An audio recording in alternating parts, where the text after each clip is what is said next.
اور بازار نکلنے کا ارادہ ہے، کریم لگا کر کے بازار نکلنے کا ارادہ ہے، اللہ کے رسول فرماتے ہیں کہ یہ عورت دوسرے کو زنا کی دعوت دینے والی ہے، آبرو جائے گی کبھی لوٹ کر کے نہیں آئے گی، دولت جائے گی لوٹ کر کے آئے گی، آبرو جائے گی لوٹ کر کے نہیں آئے گی۔ تیسرا نمونہ دے رہا ہوں، دھیان سے سنیے گا، عورت ہے، شوہر موجود ہے، گھر میں شوہر موجود ہے، زیور نہیں پہنتی ہے، جب گھر سے باہر نکلتی ہے تو زیور پہن لیا، پہننے کا مقصد کیا ہے؟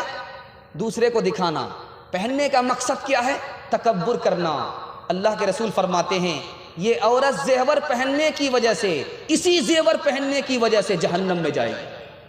چوتھا نمونہ لا رہا ہوں، دھیان سے سنیے گا، شوہر باہر ہے، کمانے کے لیے گیا ہے، اور عورت کا یہاں کسی سے چکر چل رہا ہے، اس نالائق کو یہ بھی پتہ نہیں ہے کہ مکھی کو مٹھائی پر بیٹھنا چاہیے یا پاخانے پر بیٹھنا چاہیے۔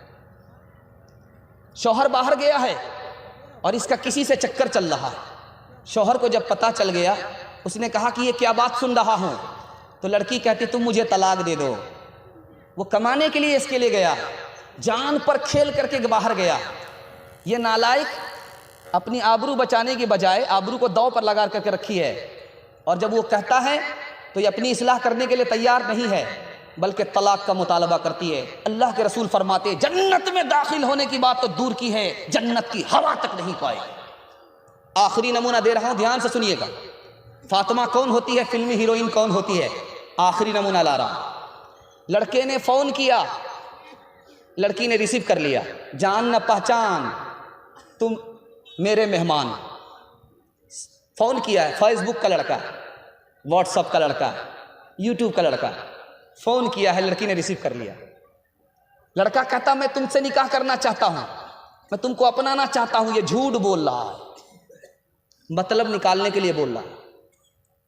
عورت نے یقین کر لیا کہ یہ صحیح بول رہا ہے، یقین کر لیا، وہ زنا کر کے ایک طرف ہو گیا، اب لڑکے کہتی مجھ سے نکاح کرو، تو لڑکا کہتا ہے کہ میری ماں تیار نہیں ہے، میرا باپ تیار نہیں ہے۔ دوسرا نمونہ لا رہا ہوں، بہت دھیان سے سنیے گا، فلمی ہیروئن ہوتی ہے تو کہاں کہاں دھوکہ کھاتی ہے، فاطمہ ہوتی ہے تو دھوکہ نہیں کھاتی۔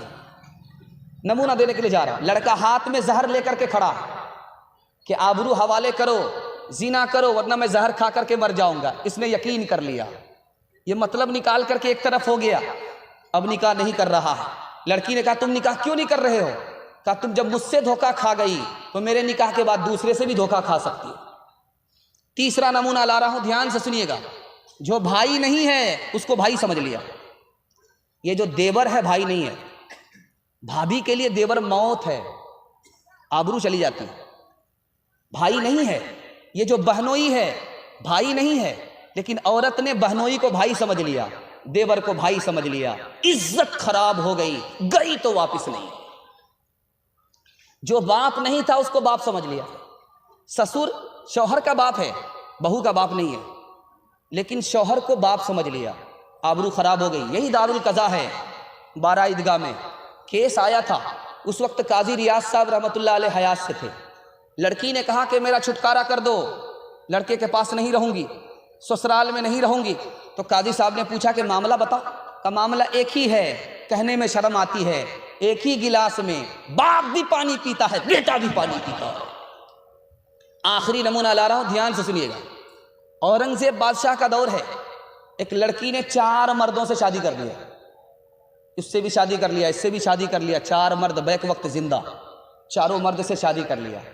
اورنگزیب رحمۃ اللہ علیہ کو پتہ چل گیا کہ لاؤ نالائق عورت کو پکڑ کر کے، عورت کھڑی ہو گئی سینہ تان کر کے، اب اورنگزیب رحمۃ اللہ علیہ کے کان کھڑے ہو گئے، کتنی بے حیا عورت ہے، سینہ تان کر کے کھڑی ہے، تو کہا کہ اے عورت تو نے 4 مرد سے شادی کیسے کیا؟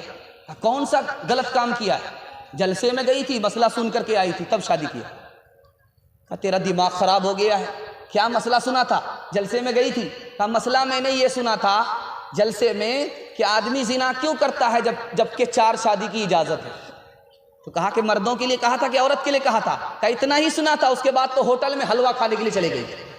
ہوٹل میں بیٹھ بیٹھ کے کھاتی ہے ناشتہ، آنچل گرا کے سر سے یہ چلتی ہے راستہ، آنچل گرا کے سر سے یہ چلتی ہے راستہ، آنچل گرا کے سر سے یہ چلتی ہے راستہ، پردے کی ان کو کوئی ضرورت نہیں رہی، بی فاطمہ سے اب کوئی عورت نہیں رہی، بی فاطمہ سے اب کوئی عورت نہیں رہی۔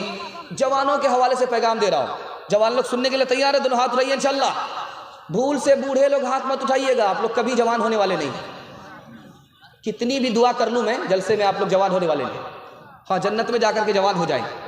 جوانوں کے حوالے سے پیغام دے رہا ہوں، 2-3 مثال دے رہا ہوں، بالکل بائی پاس لے جا رہا ہوں، آپ کو بھیڑ بھاڑ میں بھی نہیں لے جا رہا ہوں، بائی پاس لے جا رہا ہوں۔ انشاءاللہ ساتھ دیں گے 10 منٹ کے لیے؟ ساتھ دیں گے؟ ہاتھ اٹھا دیے انشاءاللہ۔ جوانوں کے حوالے سے پیغام دے رہا ہوں، دھیان سے سنیے گا، دھیان سے سنیے گا۔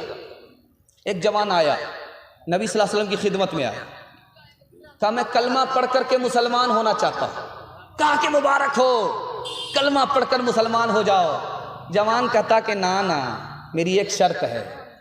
کہا کیا شرط ہے؟ کہا کہ مجھے زنا کا لائسنس چاہیے، تب کلمہ پڑھ کر کے مسلمان ہو جاؤ۔ اللہ کے رسول صلی اللہ علیہ وسلم نے قریب بلایا، لوگوں نے محسوس کیا کہ عقل کا پیدل معلوم ہوتا، مسلمان بھی بننا چاہتا ہے اور زنا کی اجازت بھی مانگ رہا ہے۔ نبی صلی اللہ علیہ وسلم نے بلایا، قریب بلایا گیا، جوان ادھر آؤ، کلمہ پڑھ کر کے مسلمان ہو جاؤ، میں تم کو زنا کی اجازت دیتا ہوں۔ جوان خوش ہو گیا کہ واہ صاحب، میں کلمہ پڑھ کر مسلمان ہو رہا ہوں، مجھے زنا کی اجازت مل رہی ہے۔ جوان قریب آیا، کہا جوان تم کلمہ پڑھ کر کے مسلمان ہو جاؤ، میں اجازت دیتا ہوں۔ جوان کلمہ پڑھ لیتا ہے۔ اللہ کے رسول نے کہا 4 عورت کو چھوڑ کر کے جس سے چاہو مکالمہ کرو، وہ کسی کی ماں نہ ہو، وہ کسی کی بیٹی نہ ہو، وہ کسی کی بیوی نہ ہو، وہ کسی کی بہن نہ ہو۔ یا رسول اللہ، آپ اجازت دے رہے ہو یا جال میں پھنسا رہے ہو؟ اس کے بعد تو کوئی عورت ہی نہیں بچتی ہے۔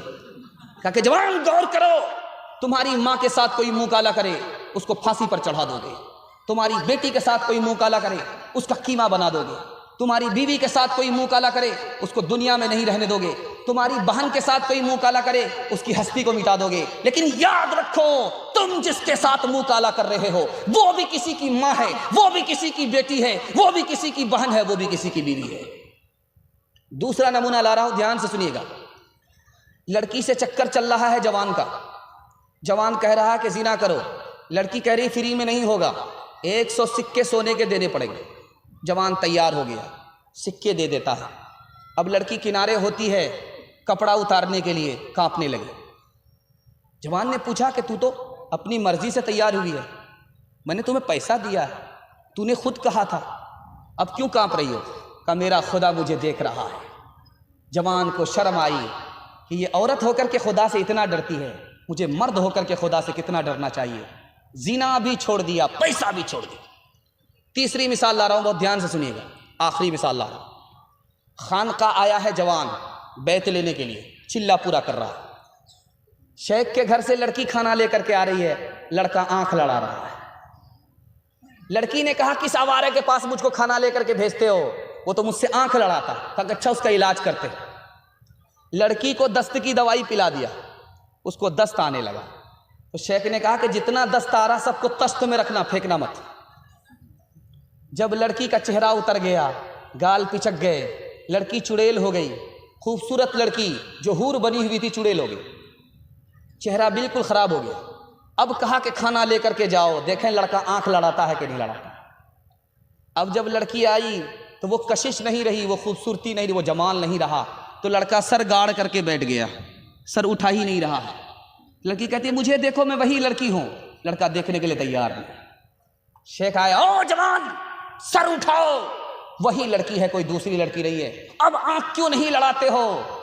جو پہلے آئی تھی تو پیٹ میں 5 کلو پاخانہ تھا، صرف پاخانہ نکلا ہے، اس کے علاوہ کچھ نہیں ہوا ہے۔ تم کو اس لڑکی سے محبت نہیں تھی، پاخانے سے محبت تھی۔ شیخ نے پھر تشت دکھلایا اسے جو بھرا تھا خادمہ کے دست سے، اور کہا کہ دیکھ اے طالب اسے، صرف یہ نکلا ہے اس کے جسم سے، بس تیرا معشوق یہ پاخانہ تھا، تو اسی کا بس دیوانہ تھا۔ حسن جب مسہل سے پھیکا پڑ گیا، عشق کا بازار ٹھنڈا پڑ گیا۔ انشاءاللہ اپنی مرضی سے نکاح کریں گے، ہاتھ رہیے انشاءاللہ۔ خیر 2-4 چور کی غلطی پکڑی گئی ہے، 10 سال کے بعد نکاح کریں گے، ہاتھ رہیے انشاءاللہ۔ ایک چور پکڑا گیا، 10 سال کے بعد تو اس کو کوئی بیٹی بھی نہیں دے گی۔